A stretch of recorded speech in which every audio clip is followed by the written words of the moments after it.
This is Larry from Thinking with Numbers.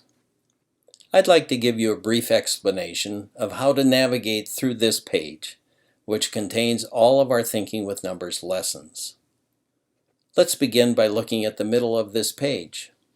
This is the area where you will get information about the lessons and where the lessons will appear.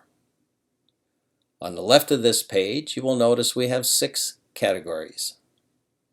The category at the top labeled User has 3 subcategories: your profile, your students, and your subscription. These 3 subcategories are password protected. The password you use to enter any of those areas is the same password you use to log into the Thinking with Numbers website. Now, when you log into the Thinking with Numbers website, you are automatically logged in for the entire day. If you wish to prevent access to this page later in the day, be sure to click on Log Out in this user area. Clicking on your profile will allow you to change your personal information as well as your password. Now, clicking on your students and entering your password will allow you to enter information about your students. The information requested here is the number of students and the ages of those students. The information that we're asking for is the only information Thinking with Numbers will request.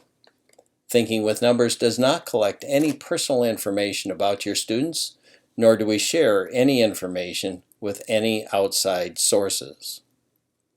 Now, as an example of what you should do in this area, let's assume that you have 3 students.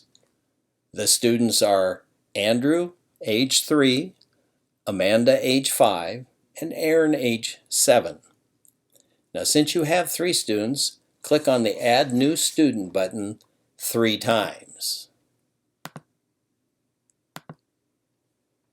For this example, let student number 1 be Andrew.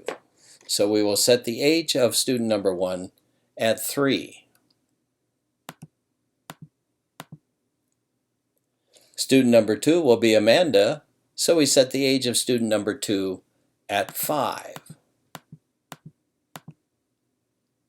That means student number 3 will be Aaron, so the age is set at 7.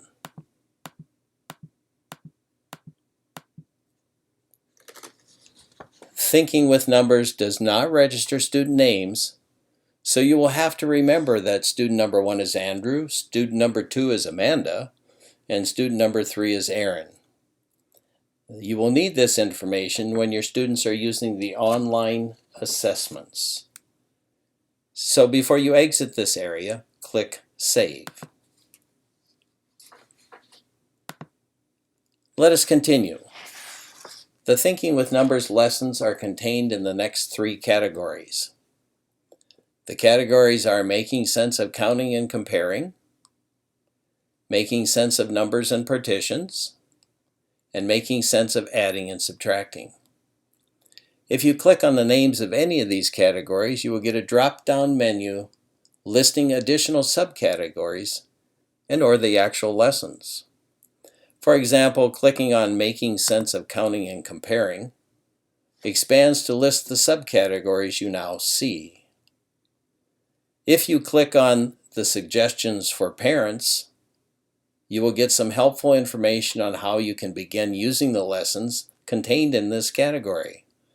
And that information, along with a helpful video, will appear in this area to the right. Note that when we clicked on the category Making Sense of Counting and Comparing, appearing in the middle of the page is the information about this category, along with the expected outcomes for students completing the lessons in this category. Let's continue on by clicking the subcategory Counting to 5. Notice it expands to show 14 more subcategories, with each of these containing sets of lessons. Let's choose the 4th one down, titled Order of Counting. When clicking on this, it expands to show that this subcategory contains 10 lessons as well as an assessment. Again, on the right area of the screen, you'll notice there's a description of these lessons as well as the expected outcomes for a student completing these lessons. For this example let's click on lesson number 1. The lesson now appears in the window on the right. These lessons are made up of a series of animated slides. You can view these slides in the window in which it appears, or underneath the screen, you can click on the button titled Full Screen Mode, which will expand the slide to occupy the entire screen on your computer. Notice in the lower right-hand corner of this slide, there's a gray button.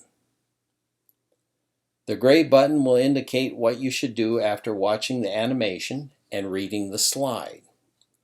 It will suggest that you discuss with the students what was on the slide, and when finished, go to the next slide, or as in this case, simply go to the next slide. To advance, just click on the gray button or click anywhere on the slide.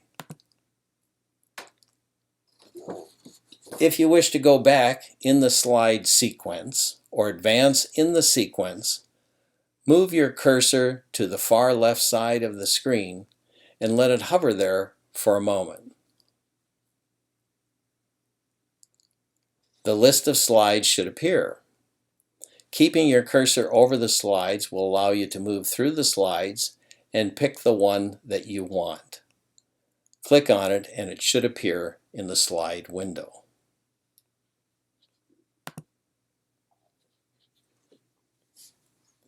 When you're finished with the lesson, you can go back to the category and pick the next lesson.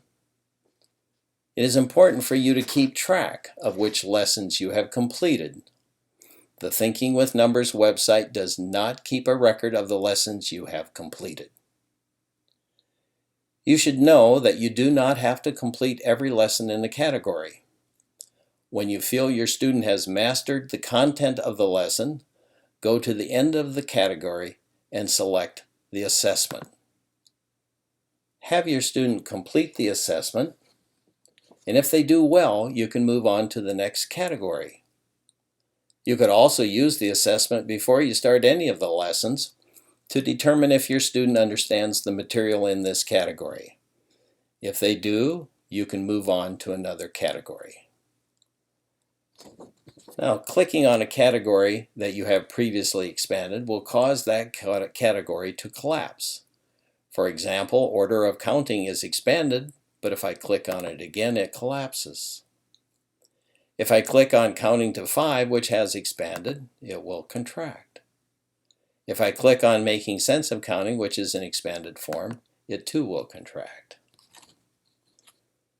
At the bottom of our web page, you will find additional links.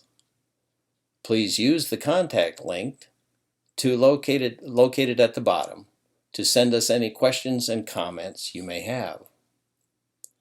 We at Thinking with Numbers are excited to provide you with lessons that help your child develop number sense and the thinking strategies that will lead to success with addition and subtraction. By spending just a few minutes each day, your student will gain the experiences they need to understand and remember these important concepts. We at Thinking with Numbers thank you and wish you good luck.